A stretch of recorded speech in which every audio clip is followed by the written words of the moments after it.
we're going to talk about is mental health.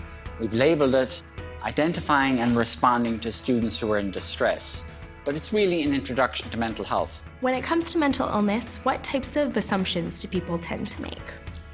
Good question. Lots of people feel apprehensive or fearful about mental illness. They often assume, for example, that people with mental illness are unpredictable. They sometimes think that people with mental illness are dangerous to other people. They sometimes assume that people with mental health problems, particularly if the problem is something like depression, which isn't always very evident to other people, they think that when people complain of depression or are emotional, that they're being self-centered or weak or lazy. We know that the prime age for the onset of a mental health problem is around the age when students are in post-secondary education, college or university, so between 17 and 25. And we know that lots of people who develop mental health problems suffer in silence because they are ashamed or embarrassed to seek help.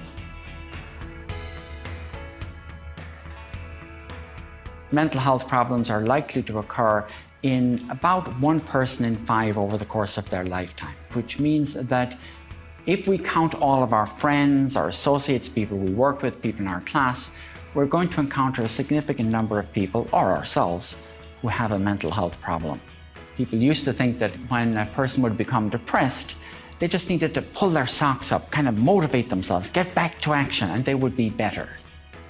But in fact, we know that mental health problems create more lost time from work and more lost pleasure in life than any physical health conditions. They are hugely disabling. And when there are incidents that happen where a person with a mental health problem has been violent, there's often a great deal of attention paid to it in the media, and we hear lots of reports about it. And then unfortunately, all that news goes away. Most people with a mental health problem pose no risk to other people. There have been significant achievements in the area of medication for mental health problems to treat people with psychosis, with depression, with anxiety. There are also significant improvements in what we would call talking therapy, psychological therapy. And this would include cognitive behavior therapy, relationship therapy. So now we know that approximately 90% of people who develop a mental health problem will be able to go back to their ordinary day-to-day level of functioning before they came ill. The continuum of mental health is intended to convey the fact that all of us have a mental health life. All of us may have ups and downs in our mood, changes in our level of anxiety that result from life stresses or from crises that may happen in our lives. So the continuum begins with days when our health is good, we are capable of doing all the kinds of things that we would ordinarily do. So we would describe that as normal or healthy functioning. The next level is what we call reacting. There are moments in our lives of what we call predictable stress. We would expect students to have a certain level of stress, perhaps in first year around moving in, and again around midterms, and again around finals. That's predictable, expectable, and it's reversible. A student who's stressed about exams and about the workload in late November knows 4 weeks from now, I feel a lot better.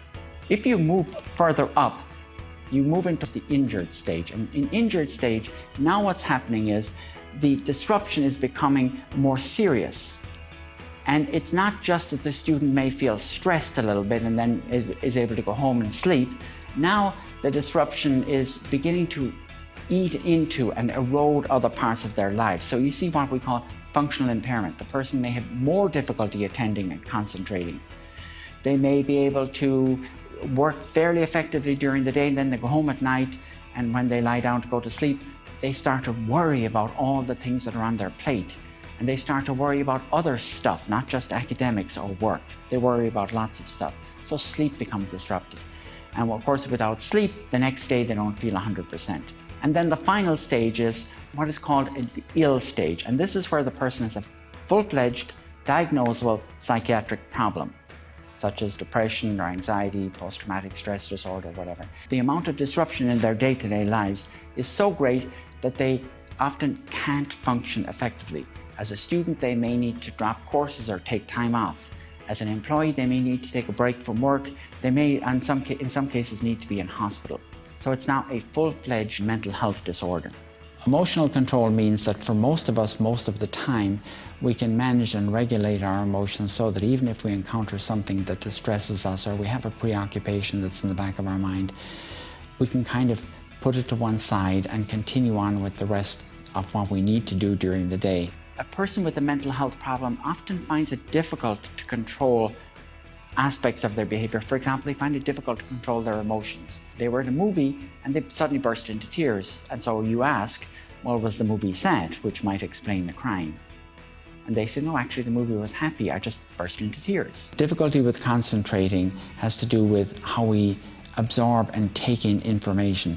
Because in order for us to be responsive to things in our environment, whether we're reading a book or driving a car or giving instructions to somebody else, we have to be able to keep our focus. They have difficulty concentrating, difficulty carrying on a conversation. They may forget things that you've told them or forget things that they've read. What are some of the signs we should be looking for if we're concerned that someone has a mental health problem?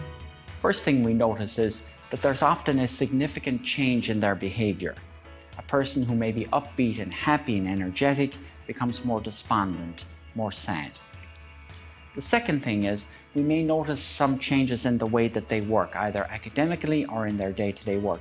So, for example, a student may miss more classes. A person who's in employment may be absent more. Or there may be a deterioration in the quality of their work. If we're concerned about a friend or family member, someone we know that may have a mental health problem or a mental health issue, what can we do to help?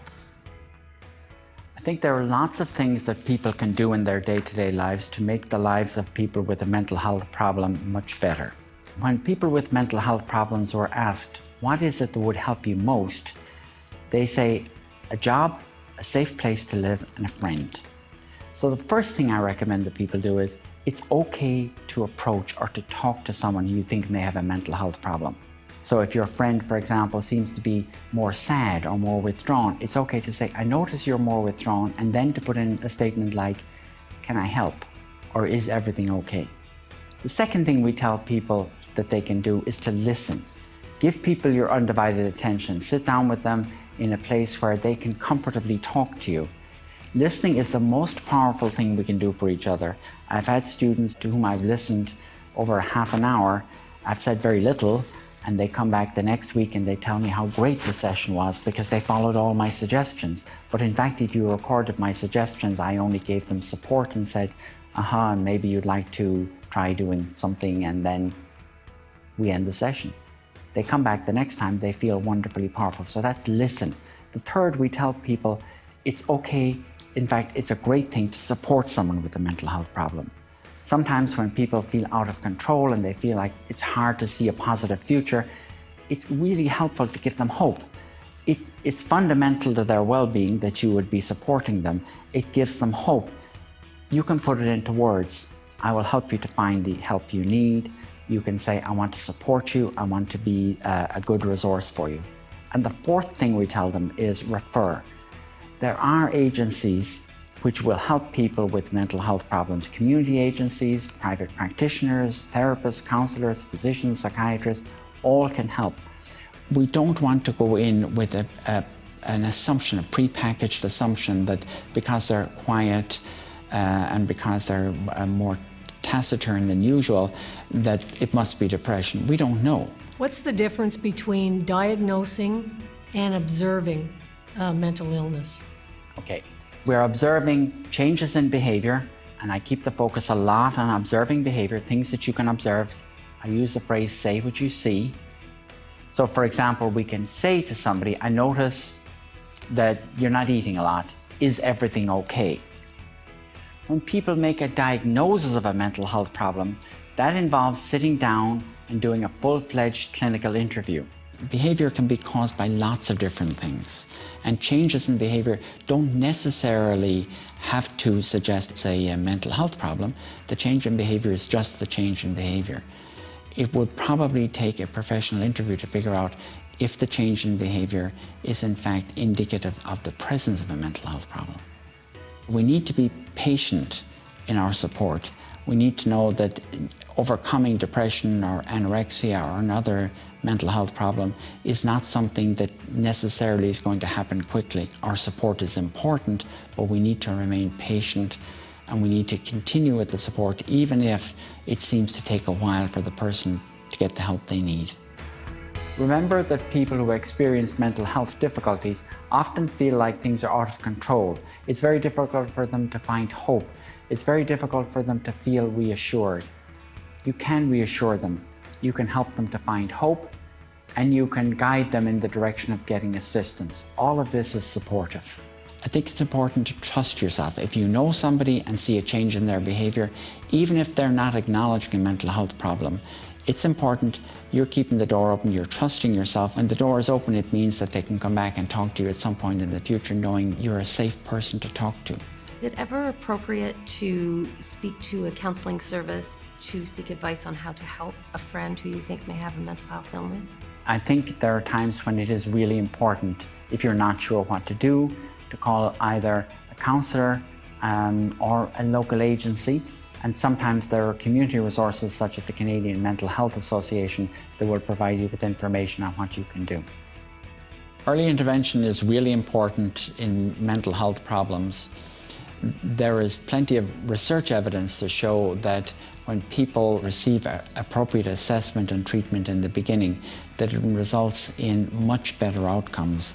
They're ill for shorter periods of time, they can make recovery much more quickly, they can lead much more productive and healthy lives. There's absolutely no doubt. It's important to provide people with support so that they know they're not alone. Support so that they know that in this time of crisis or distress, when things feel like they're out of control, you can be, in effect, a touchstone, something that gives them a sense of stability.